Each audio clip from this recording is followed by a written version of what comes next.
Hello guys, कैसे हैं आप। Welcome back to literature information. आज के लेक्चर में हम लोग डिस्कशन करेंगे preface to the lyrical ballads, जो कि लिखा है विलियम वर्ड्सवर्थ ने, और इनके साथ एक और पोइट थे एस.टी. कॉलरिज, जिनके बारे में आज हम लोग डिस्कशन करेंगे। स्टार्ट करते हैं आज का लेक्चर। सबसे पहले मैं आप लोगों को इनकी बायोग्राफी बता दूँ। ये 1770 में पैदा हुए और इनकी डेथ हुई 1850 में। दोनों अप्रैल के महीने थे और इनकी एज थी 30। इनके फादर लॉयर थे और ये पोइट ऑफ नेचर और चाइल्डहुड थे। और इनकी पोइट्री के अंदर हम लोगों को दिखेगा लव फॉर नेचर, उसके अलावा कोई नेगेटिव इमोशंस नहीं दिखेंगे हम लोगों को। इनकी मेन थीम यही थी कि इन्होंने नेचर और मैन का ताल्लुक़ बताया आपस में, और इन्होंने कहा कि ये टू अनसेपरेबल थिंग्स हैं। अगर देखा जाए तो वर्ड्सवर्थ और एस.टी. कॉलरिज ये दोनों लेक पोइट्स में आते हैं, क्योंकि ये लेक डिस्ट्रिक्ट में रहते थे।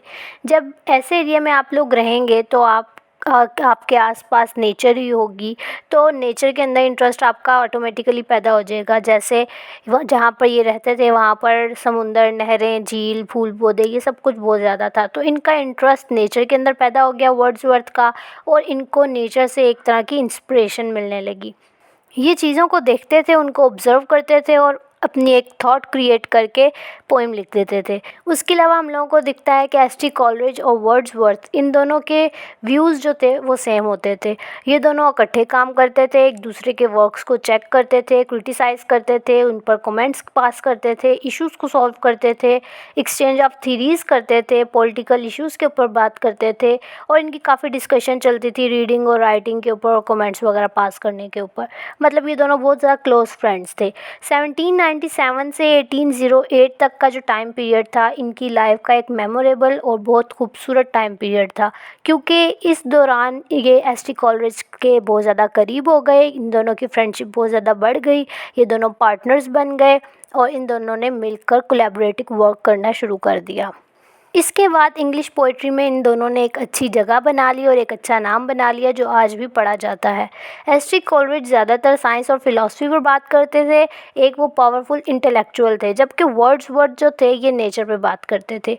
उसके अलावा अगर हम वर्ड्सवर्थ के बारे में बात करें तो इनको अकेला रहना पसंद था, इनको नेचर बहुत ज़्यादा पसंद थी, और इनको कभी भी नेचर के अंदर अकेलापन महसूस नहीं होता था। इनको ऐसा लगता था कि किसी स्पिरिट की इनके आसपास प्रेजेंस है और वो अनसीन है, और ये जो नेचर है ना, उसके अंदर भी ये इनका बिलीव था कि कोई स्पिरिट है जिसके ऊपर ये यकीन रखते थे, ठीक है, नेचर के अंदर। उसके अलावा ये एक नेचर पोइट और चाइल्डहुड पोइट होने के साथ साथ एक इनोवेटर थे। इनोवेटर कहते हैं एक ऐसे डेवलपर को या एक ऐसे पायनियर को जो एक चीज़ की बुनियाद रखता है। तो इन्होंने इंग्लिश पोइट्री में रोमांटिक पोइट्री की बुनियाद रखी, तो इसलिए इनको ग्रेट इनोवेटर कहा जाता है, ठीक है। इनकी पोइट्री में हम लोगों को मैन और नेचर का आपस में एक रिलेशनशिप दिखता है कि एक इंसान पर नेचर का क्या इन्फ्लुएंस है, उसके इमोशंस, उसकी फीलिंग्स और उसकी सेंसेशन, ये सब कुछ इसके अंदर इन्वॉल्व होती हैं। इनका मेन इंटरेस्ट ये था कि एक पोइट को नेचुरल ऑब्जेक्ट्स पर रिस्पॉन्स कैसा करना चाहिए और उसका रिस्पॉन्स कैसा होना चाहिए और उसकी पोइट्री कैसी होनी चाहिए। ये इनके लिरिकल बैलेड जो हम लोगों ने पढ़ना है उसके अंदर हम लोगों को दिखेगा। इन्होंने बाकायदा लिटरेरी थीरी और पोइटिक थीरी दी कि पोइट कैसा होना चाहिए और पोइट्री उसकी कैसी होनी चाहिए। उसके अलावा कंसिस्टेंटली हम लोगों को इनकी पोइट्री में एक मेन सब्जेक्ट यही दिखता है कि मैन और नेचर ये दो अनसेपरेबल थिंग्स हैं, ठीक है। बायोग्राफी हम लोगों ने डिस्कस कर ली। नेक्स्ट हम लोग डिस्कस करेंगे लिरिकल बैलेड्स। मिलते हैं नेक्स्ट लेक्चर के अंदर, तब तक अपना ख्याल रखें। वीडियो पसंद आए तो वीडियो को लाइक करें, शेयर करें और चैनल को सब्सक्राइब करना मत भूलिएगा। अल्लाह हाफिज़।